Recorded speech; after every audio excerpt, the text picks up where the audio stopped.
and that is proof by contradiction. Now, before we start that, I'm going to give you the definition of what a negation is. Okay, so a negation is a proposition that denies the truth of another proposition.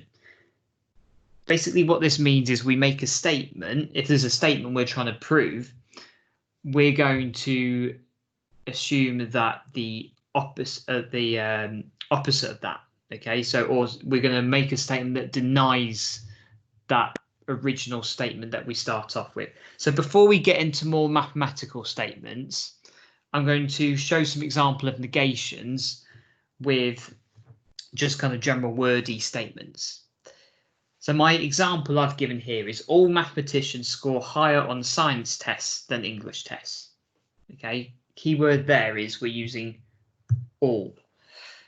So a negation of that statement would be there exists one mathematician with a higher English score than science score. Note that I'm not completely flipping that statement on its head. I'm not completely flipping that statement and saying that all mathematicians score higher on English tests than science tests. I'm just saying that as a negation, if all mathematicians score higher on science tests than English tests, the negation is that at least one mathematician will have a higher English score than a science score. Okay, I'm not trying to say in this case I'm not trying to prove anything. I'm just trying to give you the idea of what a negation is. So another example, and this is actually the example from the textbook, is the statement all rich people are happy. So just give you 20-30 seconds. What would be a negation of that statement? Okay, so if you make the claim all rich people are happy, what would be a negation? So a statement that denies the truth of that original statement. So if you just want to put that in the chat, what could we have as our kind of opposite statement? Okay, a statement that renders that original statement false.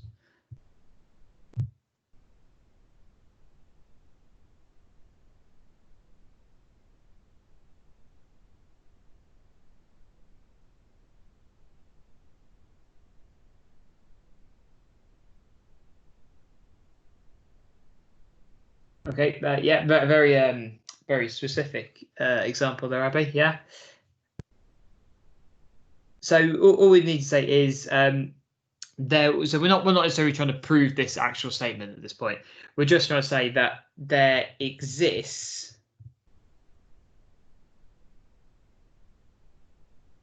one rich person, or there exists a rich person, I should say. There exists a rich person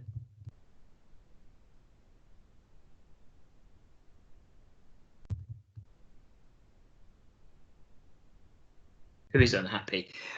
Often when I've set that question in textbook in the past, what a lot of people say is the negation would be all rich people are unhappy. It doesn't have to be all of them. All it has to be is just, well, if you find one person, then it negates the whole statement. Okay, just like the first example, you just need to find one example where it doesn't work. So that's good what you put there.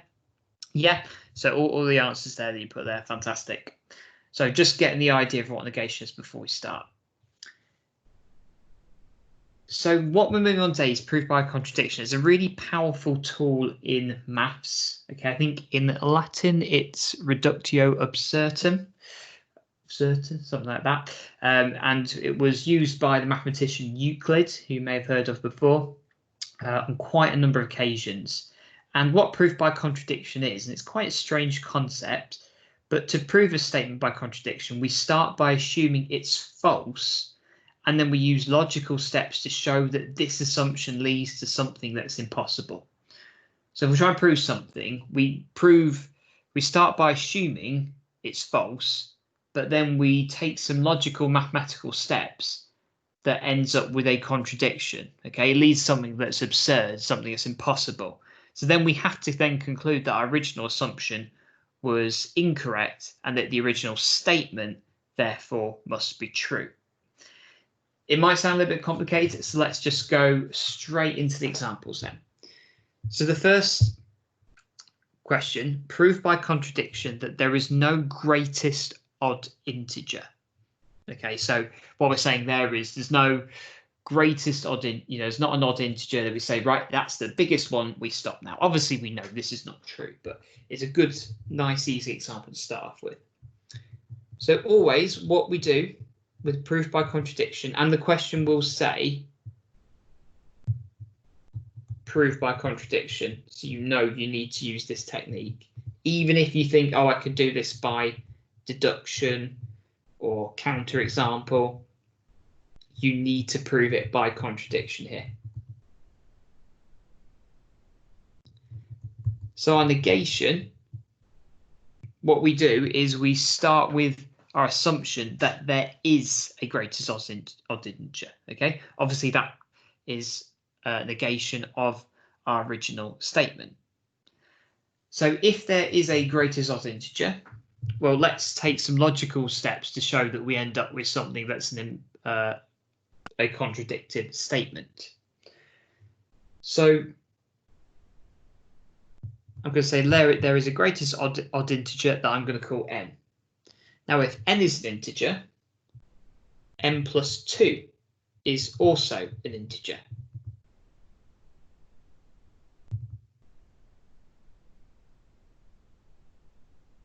And also, n plus 2 is greater than n.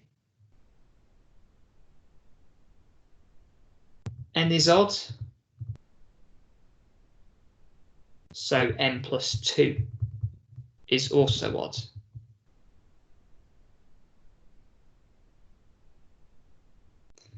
Okay, so far I'm just writing down some, if this is a true statement, there is a greatest odd integer n. I'm just writing down some logical mathematical facts here, that n plus 2 is also an integer. N plus 2 is greater than n, okay, we can't argue with that. And that if n is odd, then n plus 2 is also odd.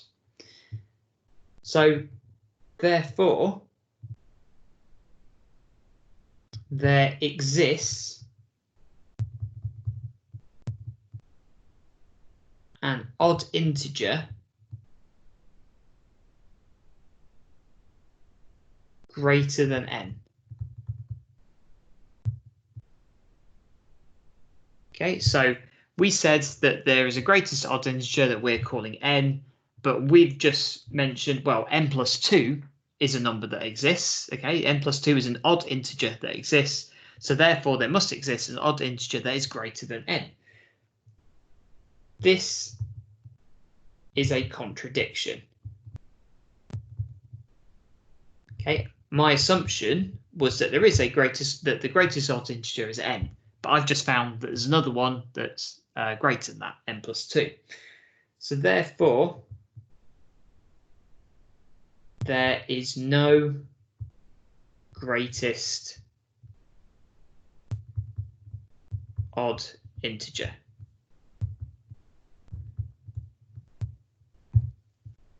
Okay, so that is the end of our proof there. If there's any questions so far, please pop them in the chat.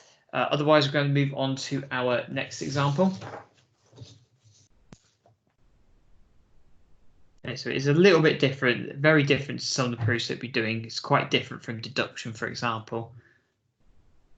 That one was quite wordy. Some of them will be quite wordy, some of them less so. Now, I will say this next example is a little bit of a step up in terms of difficulty. So I'm going to try and go through this nice and slowly. Please ask questions if you're not sure about any of the steps.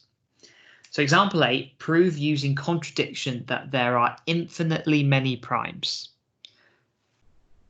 So our assumption, so something that renders that original statement to be false, would be there are a finite number of primes. Okay, we're trying to prove there's infinitely many primes, so our assumption will therefore be that there are a finite number of primes.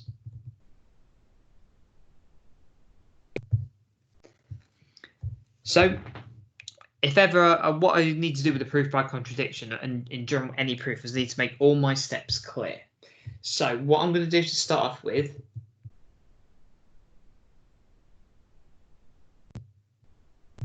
is I'm going to define what I mean by a prime number here. So let the list of prime numbers be P1, P2, P3, all the way up to this finite prime Pn. Okay, so here basically P1 is 2, the first prime number, P2 is 3, the second prime number. So it's just, this is the list of prime numbers 2, 3, 5, 7, 11, 13, 17, all the way up to the largest prime number. Okay, if I'm saying that there's finite prime numbers, there's this largest prime number, which is called Pn. So if these are all the prime numbers, they're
right. Sorry, I think apparently I was muted. Where was I muted from?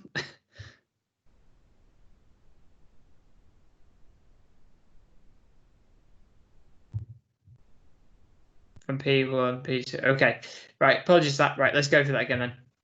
So, going back to this. So we've got the list of prime numbers. Okay, so I hope you're all with me. That P1, P2, all the way up to Pn, and then there exists a number. Did you hear me talk about that bit, the multiplying bit? Oh yes, so you said the timesing bit. Yeah. So if you've got this list of numbers P1 to Pn, there exists this number that you multiply all the prime numbers together, and then you can add 1 to it. Okay, that is a number that exists. That's basically just 2 times 3 times 5 all the way to this finite prime number. And then we add 1 to it. So I just, before I muted myself somehow, don't know how I did that. When you divide n by any of the prime numbers, then what is going to happen? So just ask that question to the chat. If you divide this number n by any of the prime numbers, what happens? In terms of, does it go in exactly? Do you get a remainder? Does the remainder change every time?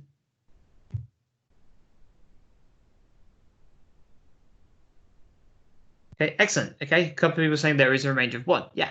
So imagine this number is 2 times 3 times 5 all the way up to times Pn plus 1. If you divide it by 2, well, if you forget about the plus 1, if you just divide it by 2, the 2's would cancel. But obviously we have got that plus 1, so there should just be plus a half at the end, so you'd have a remainder of 1. If you divide it by 3, you'd have plus a third at the end. You still have a remainder of 1, and so on. So when you divide n by any of the prime numbers, you will get a remainder of 1.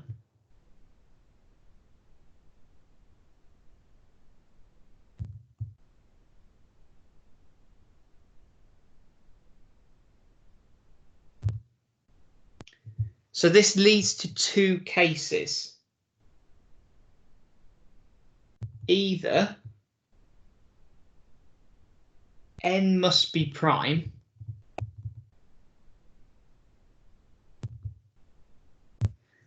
and the reason for that is that every number can be written as a product of its primes. So if you divide by, when you divide by every single prime number, you're always getting a remainder of 1. Well, that must mean that n must be a prime number. Okay, if you're dividing by this list of numbers, okay, it means that n must be prime, or n has a prime factor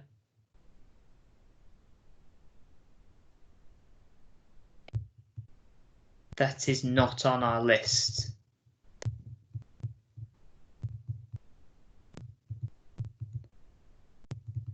Okay, so if I divide by 2, divide by 3, divide by 5, all the way up to Pn, if I do that and I'll still get a remainder of 1, okay, what it means is there must be a prime factor that is not on our list. Okay, so this is a contradiction, okay, because we said the prime number is just P1 all the way to Pn.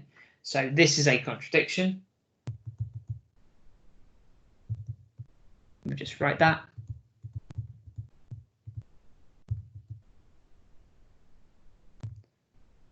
And therefore we can just conclude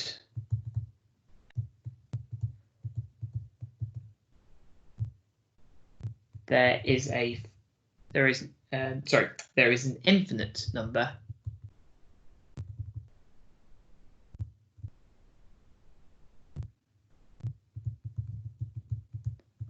of prime numbers. Okay, so just leave that on there just in case you want to copy the last bit down. So I'm going to divide through that list of prime numbers. I'll always get a remainder of 1. What that means is either n is a prime number,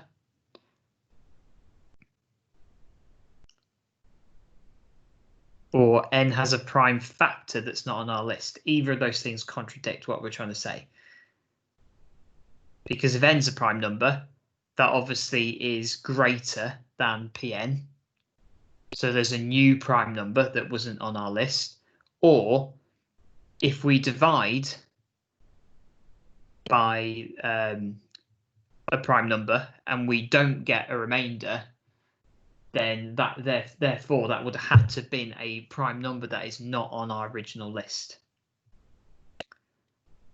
So in terms of exam, how common could this be? Okay, it might not be, you know, it just depends. It is on the spec. So far, it hasn't come up in any papers, but you know, you never know. It could be 2021 is the year that it comes up. So next year could be the year that they ask this. Okay, and really, this is one of the cases where you just need to learn the key steps of the proof. The next example I will say is a little bit nicer. And then the one after that is horrible. I'll be completely honest there.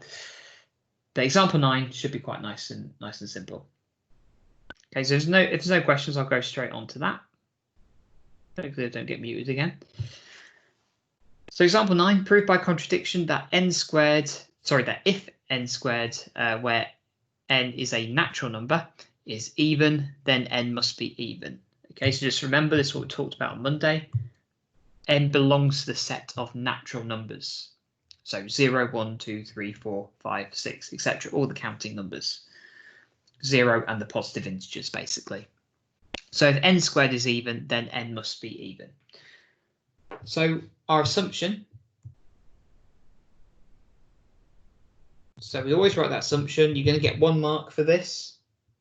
So make sure you get that first mark, and also it bases the whole kind of foundation of your proof. So it's really important that you get this assumption down first. So our assumption would be there exists a number n such that n squared is even, but n is odd. Okay, so that obviously means our original statement is false.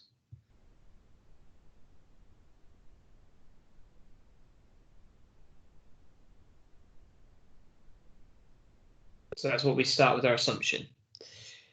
So now I do some logical steps to prove that this would lead to something that contradicts that assumption. So it does seem quite weird, proof by contradiction. You're essentially trying to prove yourself wrong. But it is a very powerful tool in maths.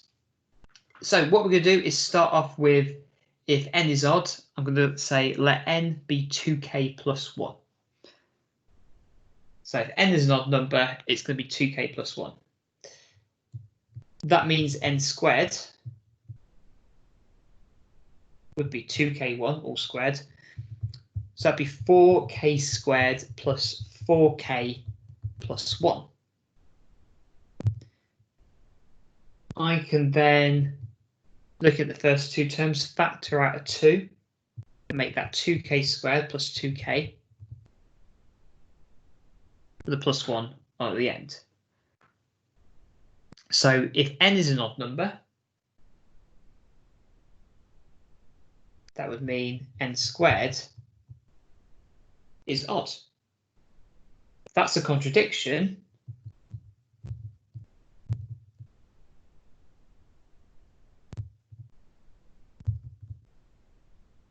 as n squared is even.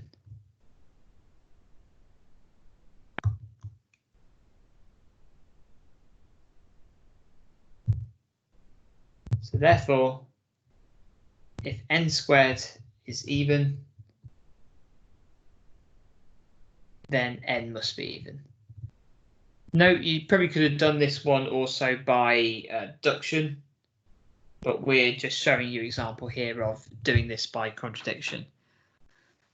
Okay, and we're actually going to need this statement. Okay, we need to use this fact in our next question. But start off with your assumption. So something that renders the original statement false.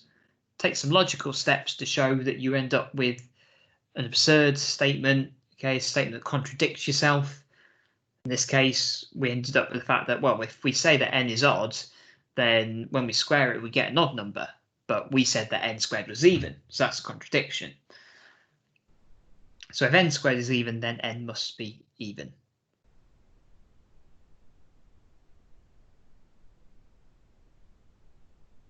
Right, finally,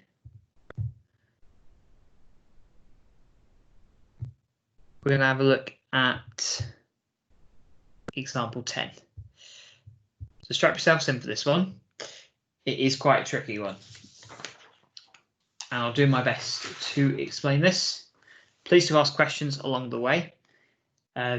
It's definitely not impossible that it couldn't come up in the exam. You know, it might not be this exact question. It could be square root of 3 is irrational. There's a few questions. The questions that you've got with irrational numbers are a little bit nicer what we've given you for the hand-in questions. So this is kind of worst case scenario. So if you can do this, you can pretty much do anything. So proof by contradiction. So prove by contradiction that the square root of 2 is irrational. We start off with an assumption. And even if you don't know what to do from this point, you can still smash that first mark by just simply saying the square root of 2 is a rational number.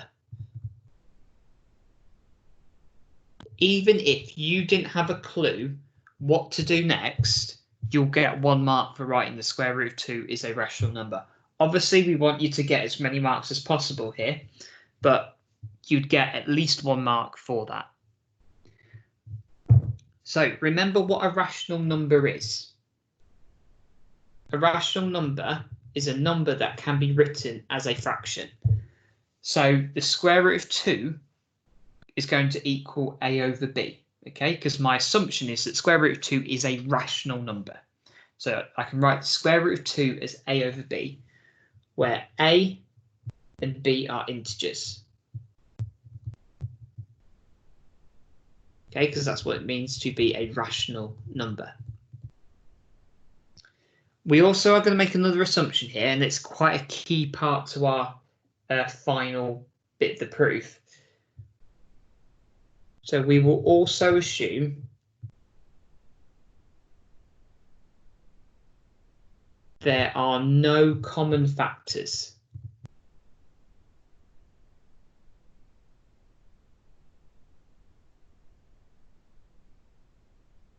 of a and b.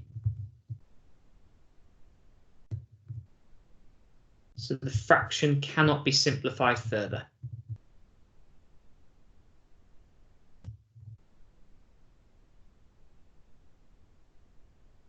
So basically what we're saying is square root of 2, we're assuming it's a rational number, which means I can write it as a over b.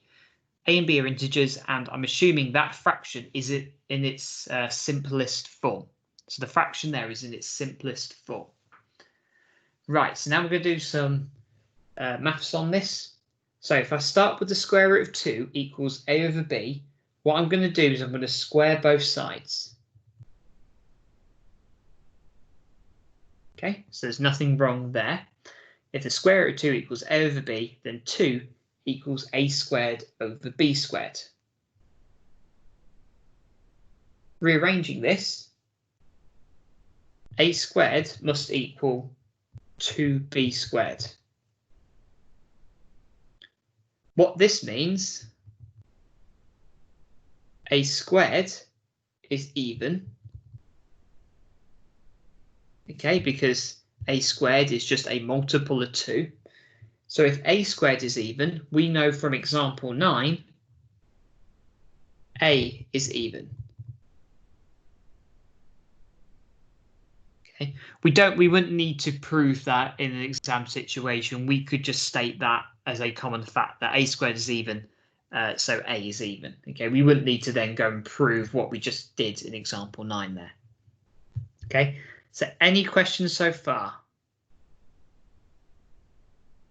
So we're assuming that square root of 2 is rational, so we can write it as square root of 2 equals a over b, 2 equals a squared over b squared, a squared equals 2 times b squared. What that means is a squared is even, which therefore means that a is even. Okay, so a is even. So I'm going to let a be 2n. Okay, a is even, so let a be 2n. What this means is, if a is 2n, and if I look back to this line here, if a equals 2n, then 4n squared equals 2b squared. Okay, so a is even, so I can just write that as an even number, so I just write that as 2n. So subbing that a equals 2n back into what I've highlighted in green there. So square 2n, you get 4n squared, so that must equal 2b squared. So 4n squared equals 2b squared. B squared equals 2n squared. That means b squared is even. Therefore, b is even. Yet again, using example 9. So I know that a and b are both even. So in the chat, does anyone want to tell me why that leads to a contradiction?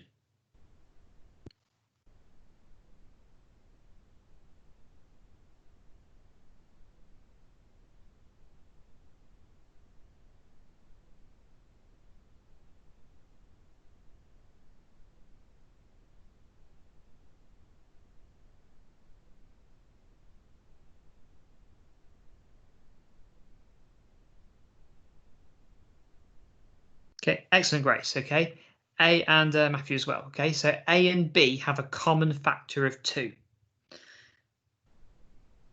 Okay, and yeah, not the simplest form.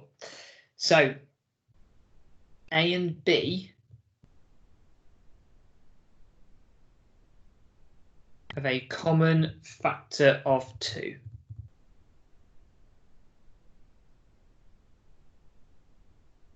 So it's not in its simplest form.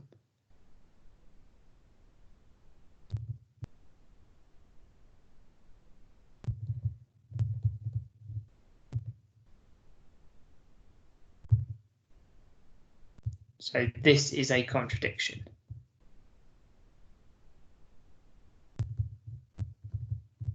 So therefore, we can conclude the square root of 2 is irrational. Right, we got there. We got there. Does anyone have any questions?